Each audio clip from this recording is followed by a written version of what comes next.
All right, reverting, Representative Hewitt has joined us. So Representative Hewitt, would you like to move that House File 3959 be laid over for possible inclusion in the 2026 tax bill? Madam Chair, I would, and I'm sorry about my tardiness. Excellent. We'll do better next time, I Representative will. Hewitt. It's Okay, like great. being scolded by the nun again.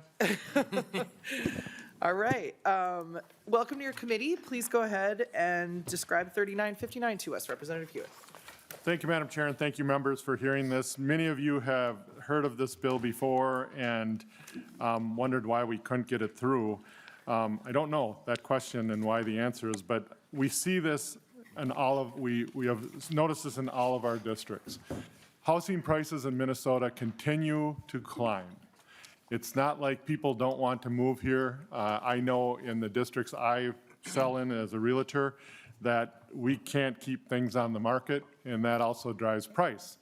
It's also a mixture of corporations coming in and buying up these homes that drive up prices in neighborhoods. But the sad thing is, many people, as you know, don't want to move. They don't want to leave their homes. They don't want to experience this because I'm in a home I could stay there forever. It's a Rambler. And why should our seniors be moving out of homes? But they can't control where the market goes.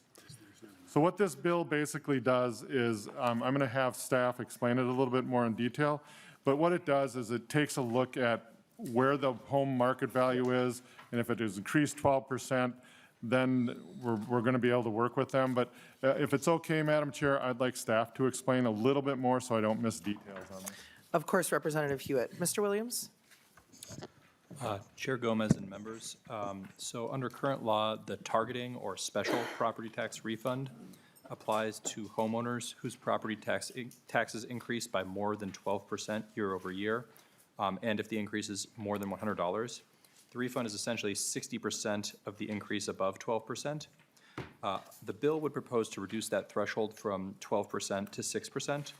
Under current law, there's also a limit on the refund of $1,000.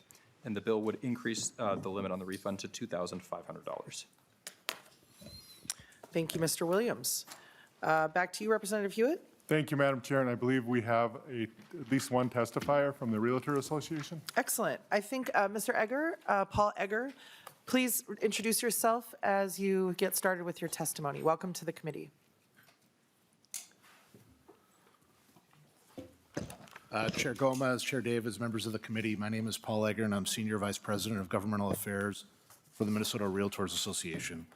My testimony is going to be extremely brief because Mr. Williams took about 3/4 of what I was going to say, so I'll just touch on a couple of points that we wanted to bring forward to the committee.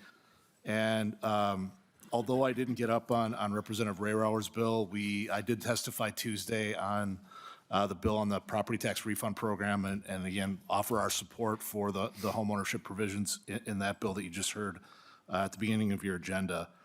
But just want to thank the committee for hearing this bill and thank Representative Hewitt for bringing the bill forward. The targeting property tax refund provides direct relief to homeowners who have large property tax increases from one year to the next. And because it provides direct property tax relief, it does not shift the property tax burden onto other property taxpayers, either other homesteads, other business property, or any other property owners. This bill, House File 3959, will make homeownership a bit more affordable for many Minnesotans. It does that by reducing that threshold from 12% to 6%, by increasing those maximum refunds to $2,500, and to making these changes permanent. With the 2026 certified property tax levies for all local governments increasing 6.8%, the proposed changes to the targeting property tax refund in this bill are both timely and appropriate. Thank you for the opportunity to testify and for the committee's continued attention to challenges arising from property taxes and doing what you can to help Minnesota's homeowners address those rising costs. Thank you, Chair Gomez. Thank you for your testimony, Paul Egger. When you're overlapping with Mr. Williams, you're in good territory, so well done. Is there anybody else present who wishes to testify on House File 3557, or 3959, excuse me?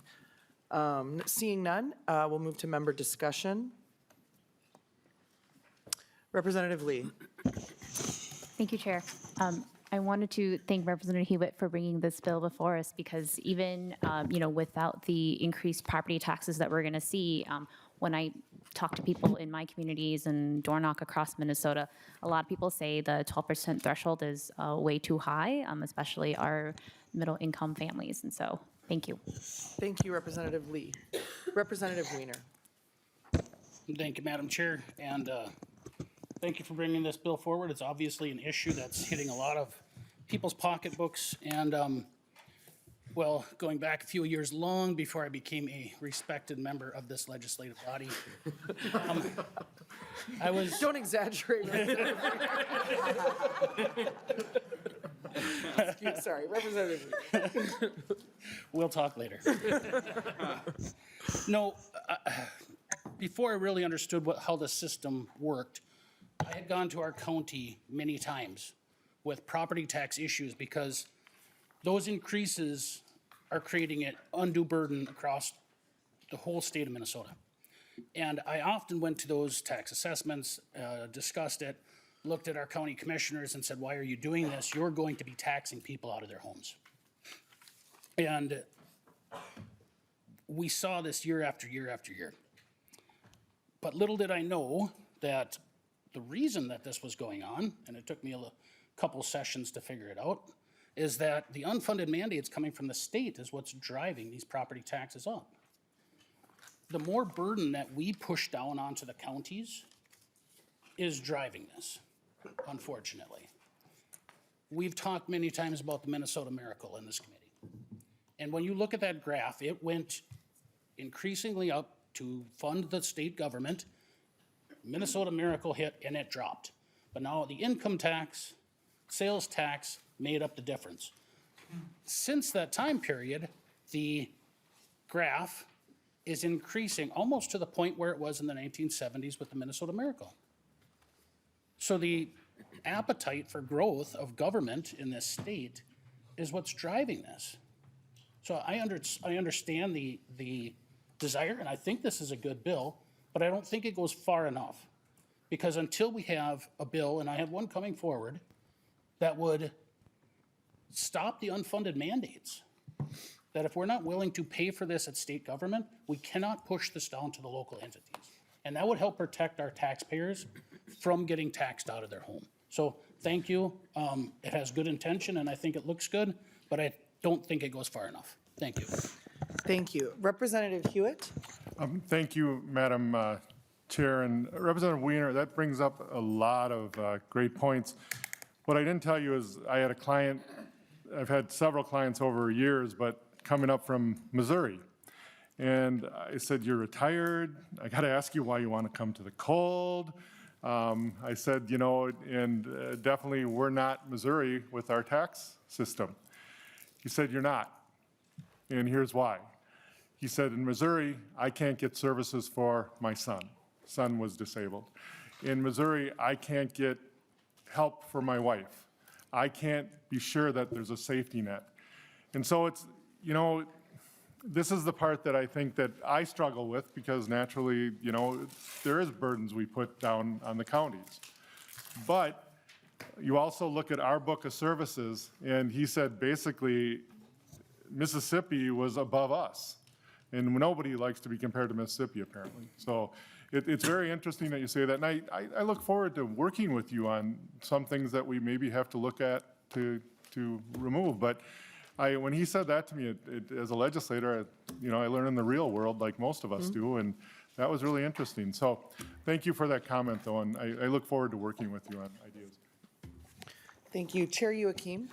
Thank you, Madam Chair. And Representative Hewitt, too, I would like to ask you to lean on your experience in real estate. I know what the housing values have done in my small town of Hopkins and how much they've skyrocketed. Maybe talk about what you're seeing and how that interacts with property tax increases as well. How rising market values have affect property tax increases. Representative Hewitt. And again, I'll touch on this very briefly.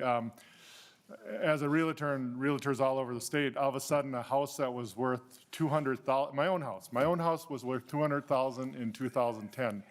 I just recently got an appraisal for $450,000. and it's a simple Rosemount house. That goes everywhere. It goes in, even on the east side of St. Paul, to your area, Dr. Wiener, I was going to go there. Whoa. You not only moved to very respectful from honorable to Dr. But to all our areas, we're seeing this across the state, and it's because of, we hear over and over again how people are moving out of Minnesota. I wish I can experience that as a realtor because I can't find houses for people, which sets up the demand.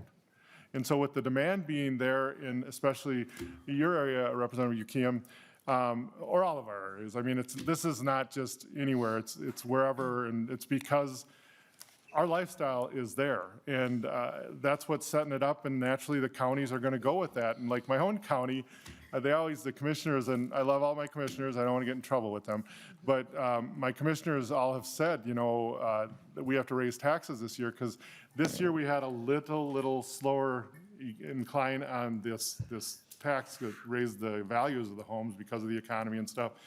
But they were able to depend on that going up lots of percentages over the last years to pull that. So this year, I think Dakota County is going to be in for a surprise, so. Thank you, Representative Hewitt. Chair Joachim? Thank you, Madam Chair, and thank you, Representative Hewitt. And our little town of Hopkins, that's 2 by 2 miles and 65% rental, owner occupied, it's hard to find. There's this house across the street from me that was remodeled on the inside, but nothing really done on the outside. On a 50 by 150 foot lot, about 1,700 square feet and two bedrooms, 2 baths and a den. And after it was remodeled, it had been sold 3 times over in 6 years, and now it's up to $560,000. So it's going a little crazy in the housing market right now. Thank you, Chair Joachim. Chair Howard? Thank you, Representative Gomez, and thank you, Representative Hewitt, for the bill and the discussion and the continued opportunity to talk about housing and taxes. I can't help myself. We love it. First, just a comment to Representative Wiener's remarks about mandates on counties. I just have to mention the presentation we heard about the impacts of H.R. 1. And, you know, the big impacts in our counties are caused by President Trump and the federal government. And so we just have to be clear. Clearly, our actions here at the state level have an impact, but so too did the federal government, as we heard. And those impacts can be significant, will be significant. And then just to this broader issue about, you know, affordability and property taxes, you know, something that Representative Hewitt mentioned that struck me is just how long people are staying in their homes. We have a lot of data that says that people are staying in their homes longer than ever before. And a big reason for that is they don't have other homes to move to that fit their needs and their life. You know, the core challenge in our housing market is a massive supply-demand mismatch. And in some ways, it's pretty simple. We don't have enough homes, especially the kinds of homes that Minnesotans want that could be available at a lower price point. To Representative Joachim's point, that's a supply-demand issue that the home prices have escalated so much. And so I appreciate this bill, but another policy metric is, you know, unleashing freedom and liberty in the private market and making it easier for people to build the kinds of homes that Minnesotans are desperate for. Thank you, Chair Howard. Representative Lee? Thank you, Chair. Yeah, I really think that we should, you know, hearken back to the presentation we had from the counties a couple of weeks ago, where we saw very clearly that H.R. 1 will make counties do twice as much work, because right now they're being asked to certify people twice as much as they currently do, and the federal government is giving them half as much money. And so when we talk about the burdens, the unfunded mandates apparently from the federal government, like, we should really be perhaps reflecting on that. And I just think this idea that these are unfunded mandates also maybe should be rebranded, because like Representative Hewitt said, right, this is SNAP, this is you know, services for kids in need. These are things that we rely on government to deliver, and H.R. 1 is devastating to our counties and our communities. Thank you. Thank you. Is there any further discussion? All right, not seeing any. Representative Hewitt, any closing comments for us? Thank you, Madam Chair and Chair Davis. I really appreciate you hearing this, and to lay it over is great, because I think that's where it has to go if we have to tweak it anymore. I appreciate the committee's dialogue with this, especially Professor Wieners, and The illustrious I professor. send it back to you, Madam Chair.